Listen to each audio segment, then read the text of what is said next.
तो बात करें हम आभास लगान की, उससे पहले हम समझते हैं रिकार्डो का लगान सिद्धांत। तो रिकार्डो के लगान सिद्धांत में क्या था कि रिकार्डो के अनुसार भूमि पर दीर्घकाल समय के लिए लगान लगाया जाता था, जो कि लगान में परिवर्तन होता था, परंतु भूमि की मात्रा थी वो क्या था, सीमित थी। अब उसी का प्रतिपादन किसने किया था, डॉक्टर एल्फ्रेड मार्शल ने। तो एल्फ्रेड मार्शल के अनुसार जो उत्पादन के साधन थे, उत्पादन के साधन से हमारा अभिप्राय है ट्रैक्टर्स, हल, ये तमाम तरह की चीज़ें जो कि भूमि में क्या है, उत्पादन करने के लिए काम में लाई जाती थी।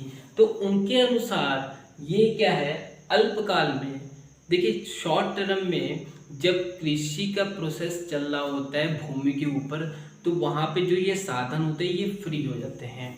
तो ये जब ट्रैक्टर फ्री हो जाते हैं तो उनसे भी क्या है कि शॉर्ट टर्म के अंदर कम समय में भी क्या है, उनसे इनकम प्राप्त की जा सकती है। जैसे यदि किसान के पास अपना खुद का ट्रैक्टर है, अपनी खुद की कृषि के लिए उसने ट्रैक्टर खरीदा था, तो वहाँ पर अपनी खेती करने के पश्चात वो क्या करता था कि दूसरों के खेतों में जुताई करता था। अब जब दूसरे के खेतों में जुताई करेगा तो वहाँ पर उसे जो इनकम प्राप्त होगी वो क्या होगी, आभास लगान, अर्ध लगान।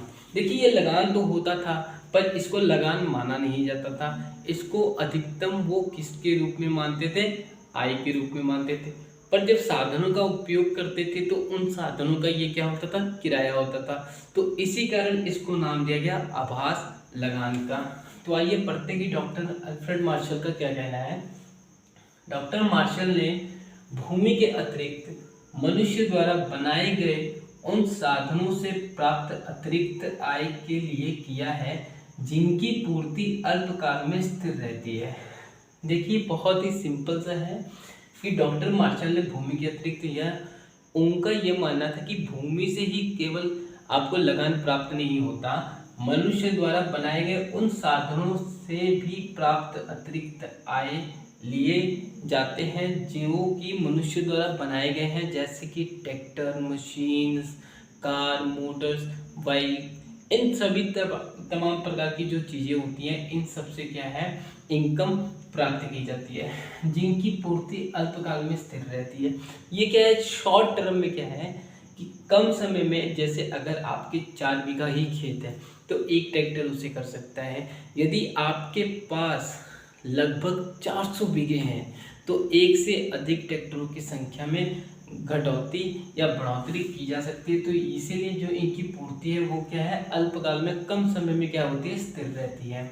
अब जो कि यदि मान लें कि एक किसान अपने खेती करने के लिए ट्रैक्टर खरीदता है, परंतु यदि उसके पास अगली फसल की बुआई में अगर उसके पास बीज खरीदने के लिए पैसे नहीं होते तो वो क्या करता है, अपने उसी ट्रैक्टर से किसी और के खेत में जुताई करता है।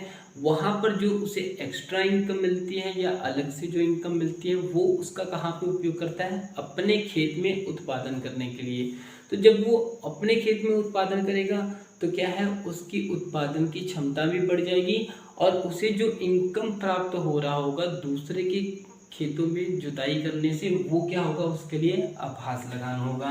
आइए इसे अगर हम सरल शब्दों में देखें तो क्या होता है, आभास लगान का प्रयोग उस आय के लिए किया जाएगा जो कि उत्पादन के लिए मनुष्य द्वारा मशीनें तथा अन्य औजारों से प्राप्त होती है।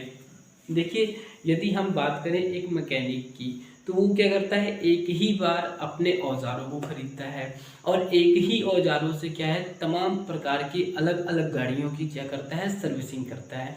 ऐसा थोड़ी होता है कि वो हर गाड़ी के लिए एक नया औजार खरीदेगा। वो क्या करता है, एक ही औजार से क्या करता है, सभी गाड़ियों की मुरम्मत करता है। तो इस प्रकार जो उसको एक ही औजार के बदले में क्या है, अलग अलग गाड़ियों की मुरम्मत के लिए जो उसे इनकम मिलती है वो भी क्या होती है, उसके लिए आभास लगान होती है।